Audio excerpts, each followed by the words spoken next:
Assalamualaikum warahmatullahi wabarakatuh. Bismillahirrahmanirrahim. Alhamdulillahirabbil alamin wa bihi nasta'in.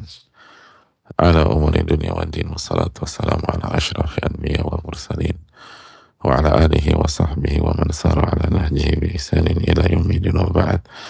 Allahumma shalli wa sallim wa barik wa alim ala nabiyina Muhammadin wa ala alihi wa sahbihi ajma'in. Alhamdulillah, kita panjatkan puji dan syukur kita kepada Allah tabaraka wa ta'ala atas segala nikmat dan karunia Allah berikan kepada kita, sebagaimana salawat dan salam semoga senantiasa tercurah kepada Rasulullah alaihi salatu wassalam beserta para keluarga, para sahabat, dan orang-orang yang istiqomah berjalan di naungan sunnah beliau sampai hari kiamat kelak. Allahumma inna nas'aluka ilman nafi'an wa na'udzubika min ilmin la yanfa'. Allahumma 'allimna ma yanfa'una wanfa'na bima 'allamtana ya rabbal alamin. Hadirin Allah muliakan, alhamdulillah kita panjatkan puji dan syukur kita kepada Allah tabaraka wa ta'ala atas nikmat yang Allah berikan kepada kita, sehingga kita bisa bersua pada kesempatan kali ini sebagaimana salawat dan salam semoga tercurah kepada Rasulullah alaihi salatu wassalam. Hadirin Allah muliakan, alhamdulillah kita harus banyak-banyak bersyukur kepada Allah subhanahu wa ta'ala dengan segala nikmat yang Allah limpahkan dan Allah berikan. Nikmat yang sangat besar, dan walakinna aktsara nasi la ya'lamun, tapi sebagaimana biasa mayoritas manusia itu Allah sifatkan di dalam Al-Quranul Karim itu tidak mengetahui. Dan itulah yang terjadi di banyak bidang dan banyak kesempatan. Sebagaimana mayoritas manusia, kata Allah Subhanahu wa ta'ala, la yashkurun walakinna aktsiran nasi la yashkurun. Mayoritas manusia tidak bersyukur kepada Allah Subhanahu wa ta'ala. Itu Allah firmankan dalam surat Al-Baqarah 243, Yusuf ayat 38, dan keterangan Allah Subhanahu wa ta'ala tentang mayoritas manusia. Maka yang harus kita pikirkan bukan hanya kita mendapatkan ilmu, namun sudahkah kita bersyukur atas ilmu yang kita dapatkan, dan bersyukur kepada Allah tabaraka wa ta'ala, lalu bersyukur kepada manusia. La yashkurullah ma la yashkurun nas. Tak bersyukur kepada Allah orang tak bersyukur kepada manusia. Itu menjadi PR besar kita, khususnya ketika kita mendapatkan kesempatan mempelajari ilmu yang sangat berharga dan sangat mewah seperti Riyadhus Shalihin yang sedang kita pelajari bersama-sama ini. Maka semoga Allah memberikan kita ilmu nafi' dan menjauhkan kita dari ilmu yang tidak bermanfaat, dan semoga Allah Subhanahu wa ta'ala memberikan taufiknya kepada kita bukan hanya memahami tapi bisa mensyukuri. Itu menjadi PR manusia. Semakin banyak nikmat yang kita dapatkan, semakin sulit kita bersyukur. Tapi manusia hanya melihat sesuatu dari satu sisi. Dia pengen lebih, dapat lebih, dan dia keinginannya diraih. Tapi dia lupa tentang kewajibannya, dan dia lupa tentang bagaimana bersyukur kepada Allah, lalu kepada pihak-pihak yang memberikannya nikmat tersebut. Dan akhirnya dia kufur nikmat. Dan ketika dia kufur nikmat, wala in kafartum in adzabi lasyadid. Dan apabila kalian kufur nikmat, azabku sangat pedih. Makanya ulama-ulama besar dulu seperti Sufyan Ats-Tsauri menyampaikan, apabila kalian melihat seseorang yang semangat belajar tapi nggak diamalkan dan nggak disyukuri, dia nggak beramal, dia nggak bersyukur, dia nggak bersyukur sama Allah, lalu dia nggak bersyukur sama manusia, dia nggak beramal, maka jangan ajarkan dia, kata para ulama. Kenapa? Kesian kalau kita ajarkan. Karena hanya akan menambah bumerang pada hari kiamat. Karena ilmunya akan menjadi bumerang, hujjatun alaihi, yang akan menyerang dia pada hari kiamat. Lihat bagaimana kedalaman sudut pandang. Dan berbeda dengan mayoritas kita. Ketika yang penting belajar, yang penting datang kajian A, kajian B, kajian C, kajian D, tapi dia nggak amalin dan dia nggak syukuri. dia nggak beramal dan dia nggak bersyukur. Sehingga yang terjadi, ilmu itu hanya menjadi bumerang pada dirinya. Na'udzubillah, tsumma na'udzubillah. Dan ingatlah pada hari kiamat kita akan ditanya tentang dua hal. Wa an ilmihi madza amila bih. Dia akan ditanya tentang ilmunya, lalu bagaimana dia mengamalkan ilmu tersebut. Ini yang perlu kita selalu renungkan dan selalu perhatikan dalam kehidupan kita. Semoga Allah memberikan taufik kepada kita. Amin ya rabbal alamin. Hadirin Allah muliakan, kita akan kembali melanjutkan bab ke-45, bab ziyaratu ahlil khairi wa mujalasatihim wa suhbatihim wa mahabbatihim wa talabi ziyaratihim wa du'ai minhum wa ziyaratil mawadi'il fadilah. Bab menziarahi orang baik, dan kita jelaskan orang baik adalah orang yang memenuhi hak Allah dan hak manusia. Orang-orang yang punya ilmu nafi, itu orang baik. Bab menziarahi atau berkunjung pada orang baik, duduk bersama mereka, bersahabat dengan mereka, mencintai mereka, mengundang mereka, dan mendoakan atau minta doa dari mereka, dan mengunjungi tempat-tempat yang utama. Hadirin Allah muliakan, sudah kita katakan bahwa mencintai orang soleh itu kewajiban. Wa mahabbatuhum wajibah. Mencintai orang-orang baik, mencintai orang-orang yang punya ilmu nafi, itu adalah sebuah kewajiban. Dan upaya untuk mencintai seperti mendatangi, duduk, bersahabat adalah sarana untuk mencintai tersebut. Ma la yatimul wajib illa bihi fahuwa wajib. Ma la yatimul wajib, sesuatu yang kewajiban tidak bisa dipenuhi kecuali dengan sesuatu tersebut, maka sesuatu itu menjadi wajib. Al-wasail laha akamul maqasid. Sarana hukumnya sama dengan tujuan. Maka sekali lagi, mendekat, merapat kalau bahasa kita sekarang, bersahabat, dan datang jemput bola, itu adalah sebuah perintah Allah SWT.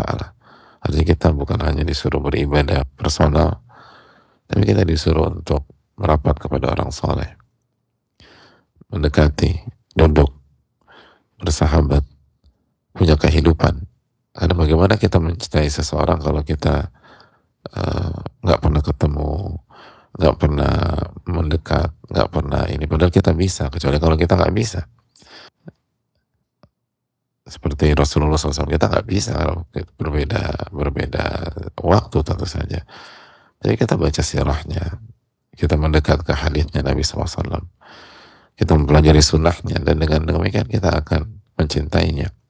Jadi begitulah cara kita bersikap. Banyak orang berpikir yang penting saya sholat, yang penting saya puasa. Ya itu bagus, itu nggak perlu diganggu gugat, dan itu hendaknya dipertahankan. Tapi bukankah perintah Allah bukan hanya itu? Dan di antara perintah Allah SWT adalah mencintai orang baik, orang soleh, orang yang punya ilmu nafi. Nabi SAW bersabda, "Awthaqu ural iman hubbu fillah wa bughdhu fillah." Tali iman yang paling kokoh adalah cinta, atau ikatan iman yang paling kokoh adalah cinta karena Allah dan benci karena Allah Tabaraka wa Ta'ala. Jadi kita mencintai saudara kita karena Allah dan kita benci karena Allah, dan itu sangat nggak simpel, hadirin. Buktinya Nabi SAW mengatakan awthaqu ural iman, itu ikatan tali iman yang paling kokoh. Apakah simpel? Enggak. Kita buat simpel dengan seutas tali, emang gampang? Nggak mudah.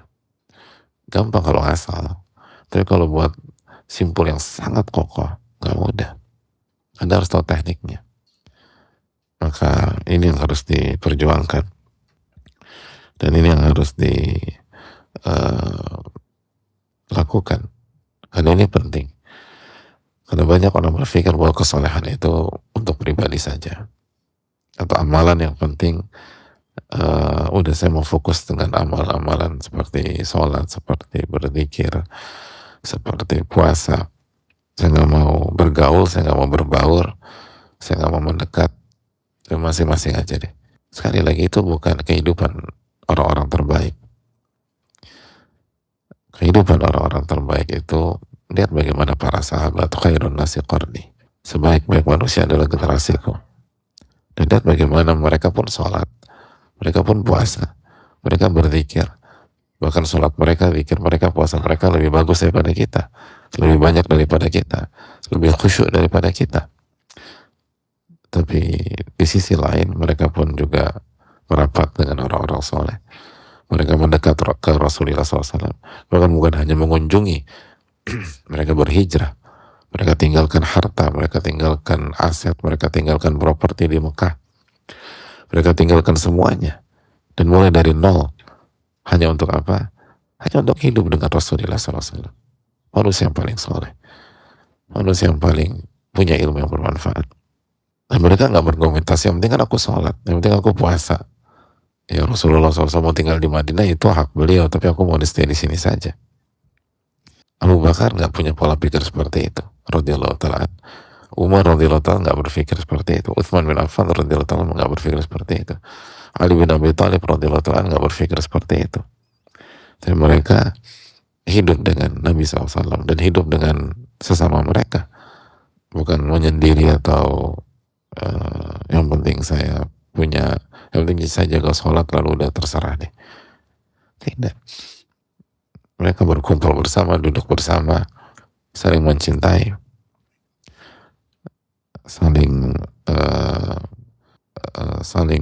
mengunjungi, dan mereka punya waktu untuk duduk, untuk musyawarah, untuk berdiskusi, dan lain-lain. Dan mereka, makanya kita tahu bahwa nama yang dipilih atau nama yang diberikan oleh Allah dan Rasulnya Sallallahu Alaihi Wasallam untuk mereka siapa? Sahabat. Bukan murid, padahal mereka murid. Tapi nama yang dipilih oleh Nabi SAW adalah la tasubbu ashabi. La tasubbu ashabi. Jangan kalian celah sahabat-sahabat. Sahabat yang menunjukkan sebuah status yang sangat intimate, yang sangat personal. Padahal bisa sangat mungkin nama mereka atau nama yang digunakan adalah talamidi misalnya, atau talamidati, atau tulabi, atau talibati, murid-muridku. Tapi kita tahu bahwa sebatas murid dan sekaligus sahabat itu beda. Kita murid seseorang, ustadz atau seorang guru, terus dia bilang kepada kita, oh, ini murid saya, oh kita senang. Tapi kalau guru kita bilang, ini sahabat saya, ini teman saya, oh itu spesial. Begitu akan berbunga-bunga. Itu di atas sebatas murid dalam segi kedekatan dan keakraban dan keintiman. Dan lihat bagaimana Nabi SAW menggunakan bahasa itu kepada murid-murid beliau alaihi salatu wassalam. Perjelas Abu Bakar murid, Umar murid, Utsman murid, dan Abu Bakar Umar umat, Utsman umat, Ali umat radhiyallahu ta'ala anhum ajma'in. Tapi yang digunakan Nabi sallallahu alaihi wasallam adalah la tasubbu ashabi. Dan yang kita gunakan sebagai umat adalah as-sahabah. Sahabat Rasulullah SAW. Sahabat Rasulullah SAW. Sahabat Rasulullah SAW. Itu poin. Bahkan keluarga beliau pun masuk dalam kategori bukan hanya keluarga tapi sahabat. Sahabat dan keluarga. Itu kan dalam, hadirin sekalian. Coba kita jujur dalam diri kita. Gitu. Kita punya keluarga besar berapa orang? Ada yang 20 orang, ada yang 30 orang, ada yang 40 orang. Pertanyaan berikutnya, siapa dari keluarga besar kita yang menjadi sahabat kita? Banyak dari orang nggak ada, sama sekali nggak ada. Satupun keluarga besarnya nggak ada yang jadi sahabatnya. Ya benar keluarga, akhirnya justru dia dapat sahabat dari pihak lain, teman SMA-nya, teman kampusnya, teman kantornya, teman sehobinya, yang hobi lari, ya teman larinya, yang hobi bola, teman bolanya, yang hobi touring, teman touringnya. Satu pun keluarga besar nggak ada yang jadi sahabat. Lihat Nabi SAW, semuanya sahabat beliau radhiyallahu ta'ala anhu sallallahu alaihi wasallam. Bagaimana hubungan yang dibangun? Istri-istri beliau radhiyallahu ta'ala anhum, sahabat beliau sallallahu alaihi wasallam, sahabat. Kadang-kadang kita lupa merenung. Coba kita tanya diri kita, siapa di antara kita yang istrinya sahabatnya? Jadi dia bisa bicara dengan istrinya, bisa tukar pikiran tanpa beban, lalu bicara hal-hal strategis. Ada banyak orang istrinya bukan sahabatnya, dan dia nggak pernah bicara hal-hal dalam, atau dia nggak pernah mau mendengarkan istrinya. Sahabat kan saling mendengar, nggak mau didengar istrinya. Setiap istri mau kasih masukan, kamu diam aja. Saya kepala rumah tangga di sini. Udah jangan ngatur-ngatur hidup saya. Yang penting saya nafkahi kamu, saya penuhi hak kamu, udah selesai, titik. Ada banyak orang, istrinya nggak ngerti apa-apa, dan dia tahu beberapa sisi dari suaminya itu dari teman suaminya, gitu. Dari teman suaminya. Oh, nanti kita ini ya. Kami ikut kan, diam istrinya. Kenapa dia bingung? Karena suaminya belum bicara. Padahal besok mau pergi, gitu loh. Oh, iya kan, semua ikut. Ini kan acara couple atau family gathering. Oh iya, sure, gitu. Dengan sandiwaranya. Kenapa? Karena suaminya nggak bicara sama sekali. Dan sebagaimana biasa nanti pas mau tidur baru dikasih perintah, kamu packing, besok kita berangkat. Udah selesai. Emangnya haram? Gak haram juga, tapi berarti istri Anda bukan sahabat Anda. Adapun Nabi SAW, semua sahabat. Sebagaimana ada yang punya kelebihan di sisi lain, yaitu Ahlul Bait, keluarga Nabi SAW, istri Nabi SAW. Tapi semua sahabat kecuali munafikin, kecuali orang-orang munafik, kecuali Abdullah bin Ubay bin Salul dan gengnya, kecuali orang-orang Quraisy, kufar dan musyrik di kota Makkah. Bagaimana fakta simple ini harus membuat kita merenung bahwa terus lanjutkan sholat kita, puasa kita, zikir kita. Tapi pertanyaannya, sudahkah kita bersahabat dengan orang-orang soleh? Sudahkah kita merapat? Sudahkah kita mendekat? Sudah kita duduk bareng?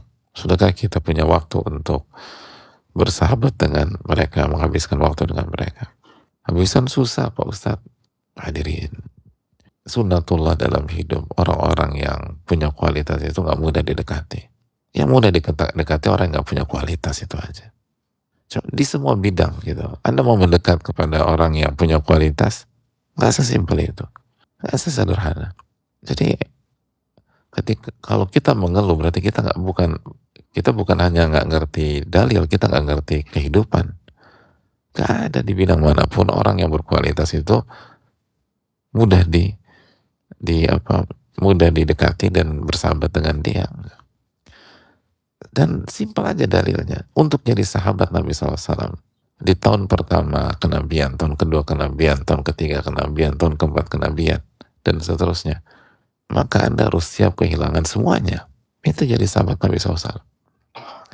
Dan terbukti Bilal disiksa, Sumayyah disiksa, Ammar disiksa, Yasir disiksa, Mus'ab bin Umar jadi kurus kering setelah awalnya orang kaya raya. Para sahabat diboikot. Bayangkan diboikot. Dan untuk menjadi sahabat Nabi SAW dari penduduk kota Madinah atau kaum Ansor, untuk jadi sahabat Nabi SAW, itu pertaruhannya diperangi oleh bangsa Arab yang lain. Makanya ketika Baiat Aqabah yang kedua, sebelum 70 kaum Ansor itu membaiat atau sumpah setia dengan Nabi SAW, kan dipastikan dulu, tunggu, sebelum kalian sumpah setia dengan Nabi SAW, kalian tahu nggak konsekuensinya apa? Kalian tahu konsekuensinya bahwa akan ada yang wafat di antara kita, akan ada tokoh-tokoh yang wafat, akan diperangi, dan seterusnya. Itu harga yang harus dibayar oleh mereka ketika dekat dengan manusia terbaik sallallahu alaihi wasallam, ketika dekat dengan manusia tersoleh sallallahu alaihi wasallam. Lalu hari ini kita ingin bersahabat dengan Rasulullah, tapi nggak mau keluarin modal, nggak mau punya effort, dengan alasan ribet lah segala macam. Yang lain nggak ribet, ya Anda bandingkan aja yang nggak ribet itu kualitasnya gimana. Kata Muhammad, tarjun najata walam tasbuk masalikaha, inna safinata la tajri ala yabasi. Anda ingin selamat tapi Anda nggak mau menjalani jalannya. Anda nggak mau bayar harganya. Ingat, bahtera atau kapal itu tidak berlayar di atas daratan. Artinya kalau Anda mau naik kapal, Anda harus siap berhadapan dengan samudra, harus berhadapan dengan laut, harus berhadapan dengan blue ocean, Anda harus berhadapan dengan badai, Anda harus berhadapan dengan segala macam yang menakutkan di tengah-tengah laut. Itu kalau Anda ingin berlayar dengan bahtera atau dengan kapal. Karena nggak ada bahtera atau kapal berlayar di atas daratan. Dan begitu juga ada banyak orang ingin selamat, ingin punya sahabat orang-orang soleh, tapi dia nggak mau keluarkan modal, dia nggak mau berjuang, dia nggak mau merapat, dia so jual mahal, habisnya nggak diundang, gitu. Kalau orang itu nggak berkualitas mungkin, tapi kalau orang itu berkualitas, Anda harus kejar. Ya alhamdulillah kalau ada yang mengundang, tapi jangan berharap terlalu banyak. Di semuanya lah hadirin, di semua bidang demikian, itu sunnatullah. Syi'na am abaina, kita terima atau kita nggak terima, begitulah dunia itu berjalan. Orang-orang berkualitas itu dikejar. Makanya kan dalam dunia ilmu, al ilmu yu'ta wa la ya'ti, ilmu itu didatangi bukan mendatangi. Jadi itu kaidah. Jadi hadirin Allah muliakan, kalau kita ingin punya lingkungan yang baik, orang-orang soleh dan soleha, Anda harus perjuangkan, dan dimanapun demikian. Jadi kalau kita nggak melakukan hal tersebut, maka kita tidak akan mendapatkannya. Untuk bisa bersama dengan orang-orang baik itu tidak mudah. Ada harga yang harus dibayar. Makanya kan ada istilah every good thing comes at a cost. Semua hal baik itu ada harganya hadirin. Nggak gratisan. Makanya apa yang dikatakan Nabi SAW tentang surga? Ala inna silatallahi al-ghaliyah. Ala inna silatallahi al-jannah. Ketahuilah yang Allah tawarkan itu mahal. Mahal, gak murah. Ketahuilah yang Allah tawarkan adalah surga. Dan di surga kita akan berkumpul dengan orang-orang baik. Hanya ada orang baik di surga. Tidak ada orang munafik, tidak ada orang musyrik, tidak ada orang kafir. Hanya orang-orang baik. Hanya orang-orang soleh. Hanya para nabi dan rasul. Bayangkan, di surga itu para nabi dan rasul. Semua wali dari zaman dulu sampai hari ini. Para sahabat Nabi SAW. Anda ingin, dan ketika Anda masuk surga, itu artinya Anda akan hidup bersama mereka di satu tempat yang sama, di waktu yang sama. Gratis? Gak gratis, kata Nabi SAW. Gak gratis. Ala inna silatallahi al-ghaliyah, ala inna silatallahi al-jannah. Ketahuilah yang Allah tawarkan itu mahal. Dan yang Allah tawarkan adalah surga. Surga itu sangat-sangat mahal. Makanya apa kata Allah Subhanahu wa taala tentang surga? Apa kata Allah Subhanahu wa taala tentang surga hadirin? Dalam surat Al-Baqarah ayat 14. Kalau berdoa, am hasibatum an tadkhulul jannata walamma ya'tikum mathalul ladzina khalu min qablikum massatuhumul ba'sa wad dharra wa zulzilu hatta yaqula ar-rasul wal ladzina amanu ma'ah mata nasrullah ala inna nasrullahi qarib. Apakah kalian berpikir kalian akan masuk surga begitu saja dan kalian belum menghadapi yang dihadapi orang-orang sebelum kalian? Masathumul ba'sa, apa yang dihadapi orang-orang sebelum kita? Masathumul ba'sa wa dharra wa zulzilu. Mereka menghadapi malapetaka, menghadapi kesengsaraan, dan mereka menghadapi ujian yang menggoncang-goncang mereka. Bayangkan bahasa yang Allah gunakan adalah wa zulzilu, musibah dan musibah dan ujian yang menggoncang. Gempa bumi itu dalam bahasa Arab zilzal. Jadi kata Allah, Anda berpikir Anda masuk surga dan Anda belum menghadapi ujian kehidupan seperti gempa bumi yang menggoncang, atau menghadapi masalah-masalah kehidupan, masalah rumah tangga, keluarga, atau bisnis, sebagaimana goncangan misalnya di atas udara ketika Anda mengalami turbulensi hebat dengan pesawat Anda. Wazulzilu, digoncang-goncang. Hatta yaqula rasul wa ladzina amanu ma'ah, sampai Rasul dan orang-orang beriman mengatakan, mata nasrullah, kapan pertolongan Allah itu datang? Lalu dijawab, ala inna nasrullahi qarib, ketahuilah pertolongan Allah itu dekat. Yang bertanya bukan orang fasik hadirin, yang bertanya bukan orang munafik, Yang bertanya bukan orang kafir. Saking beratnya ujian, yang bertanya adalah Rasul di sebuah masa dan orang-orang beriman. Rasul di sebuah masa dan orang-orang beriman yang mengikuti beliau. Kapan pertolongan Allah datang? Ala inna nasrullahi qarib. Ketahuilah pertolongan Allah itu dekat. Maka mari kita evaluasi diri kita. Sekali lagi, Allah mengatakan, kalian berpikir masuk surga tanpa ada hal-hal seperti ini? Nggak mungkin lah. Sekali lagi, dan arti masuk surga diantaranya adalah kita hidup satu tempat, satu lokasi dengan semua orang-orang terbaik, para nabi dan rasul, para wali, wali-wali Allah, para sahabat radhiyallahu ta'ala, para hawariyun, pengikut-pengikut setianya Nabi Isa dan para nabi. Masa gratis bisa hidup dengan mereka? Para ahli Al-Quran, para ahli sholat, para ahli siam, para ahli puasa, para ahli sedekah, orang-orang yang punya karomah, masa gratis dengan hidup dengan mereka? Jadi untuk bisa hidup dengan mereka Anda harus digoncang-goncang dulu, kata Allah. Itu baik. Ini yang bisa disampaikan, semoga bermanfaat dan semoga Allah memberikan taufik kepada kita. Dan coba kita renungkan bab ini dan kita akan masuk ke ayat pertama di pertemuan yang akan datang biidznillah ta'ala. Dan sekali lagi bahwa kita bukan hanya diminta untuk sholat, puasa, zikir, dan ibadah individual, tapi kita juga diminta dan diperintahkan untuk mencintai orang soleh, bersahabat dengan mereka, mengunjungi, merapat, mendekat, punya kehidupan, berdiskusi. Dan disitulah kita akan mendapatkan kehidupan utuh di dunia dan di akhirat. Subhanallah, la ilaha illa anta, astaghfiruka wa atubu ilaik. Assalamualaikum warahmatullahi wabarakatuh. Syukur.